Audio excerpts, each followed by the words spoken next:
What's up mga tol? Welcome to the channel, Paano Ba Tutorial. So for today's video, ituturo ko po sa inyo ang step-by-step tutorial kung paano mag-loan sa GCash ngayong 2024.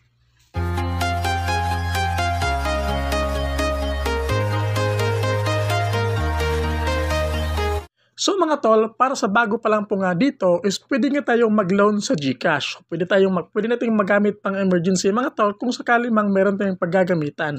So para makapag-proceed tayo sa loan process nga sa ating tutorial ngayon, open po natin yung ating GCash.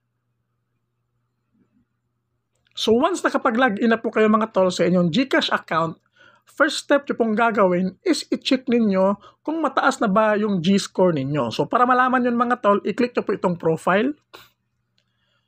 Tapos G-score. So mga tol, nakabase nga po dito sa G-score kung pwede ba tayong mag-loan. So dito nga makikita ninyo yung G-score natin is 422 na. So mga tol, meron akong ginawang G-score tutorial kung paano pataasin yung G-score natin. Ilalagay ko na lang po sa description box at sa comment section yung link para malaman ninyo kung paano nga ba pataasin yung G-score para po makapag-loan kayo dito sa GCash. So ngayon, back lang natin. Tapos home. Tapos mga tol, i-click nyo po itong borrow. Tapos dito mga tol, merong tatlo, G-Loan, G-Gives, G-Credit. So ngayon, since maglo-loan tayo dito sa GCash, i-click nyo po itong G-Loan.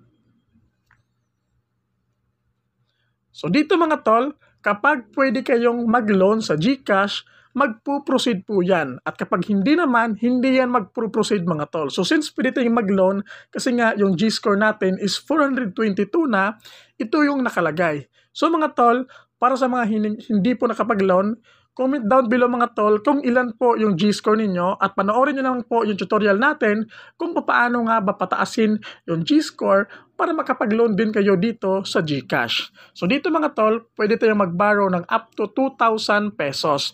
Payable siya in 5 months. Meron siyang interest rates of 6% per month at meron siyang processing fee of 3% one time. So ngayon, para makapag-proceed tayo, i-click nyo lang itong Get Started. Tapos dito mga tol, yung ating loan amount nga is 2,000 pesos. Tapos yung payable in 5 months, meron siyang 6% interest. Tapos, purpose of loan, select nyo lang yan mga tol, lalabas na po yan dito. So nakalagay dito mga tol, business expense, debt consolidation, emergency, medical, education, travel, special occasion, general expenses, other, pay bills. So select lang kayo dito mga tol. And after nyo ma-select, scroll down lang kayo. Dito makikita nyo po na loan amount is 2,000 pesos. Tapos meron siyang processing fee of 3% which is 60 pesos.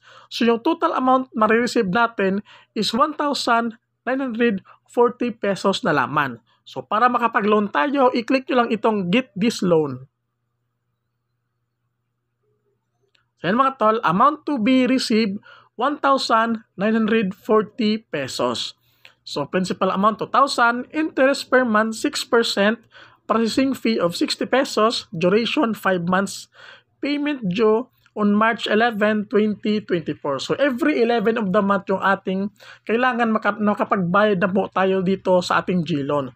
So mga tol, huwag kayong mag-alala kasi gagawin din natin ng tutorial kung paano nga ba magbayad dito sa G-Loan ni GCash. So click nyo lang itong continue mga tol.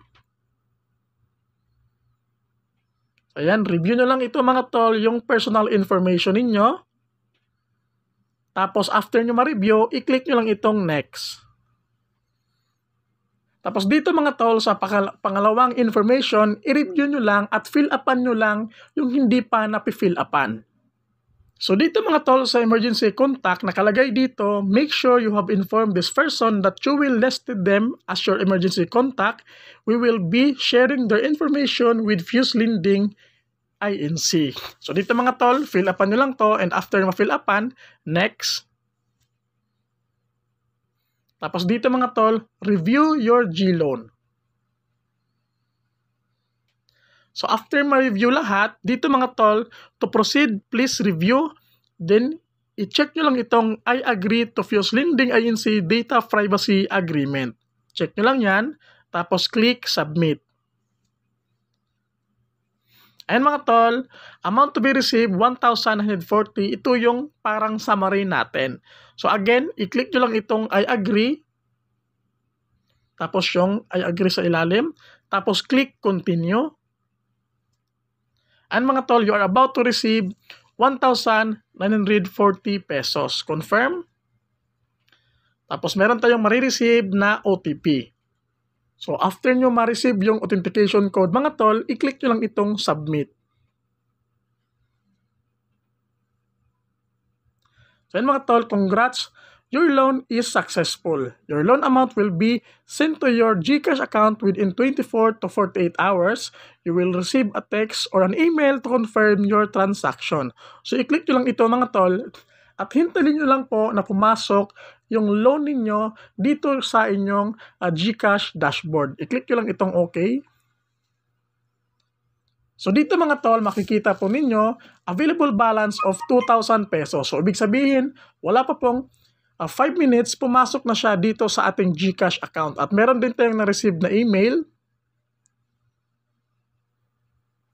And mga tol, welcome to GLoan Disbursement Notice. So ibig sabihin mga tol, na-disburse na sila at ito nga, pumasok na agad sa ating available balance dito sa GCash. So mga tol, ganun lang po kabilis, kadali kung paano mag-loan dito sa GCash ngayong 2024. So magagamit po natin to pang emergency funds. Kung meron tayong paggagamitan na emergency na wala tayong ibang malapitan, pwede po dito sa GCash.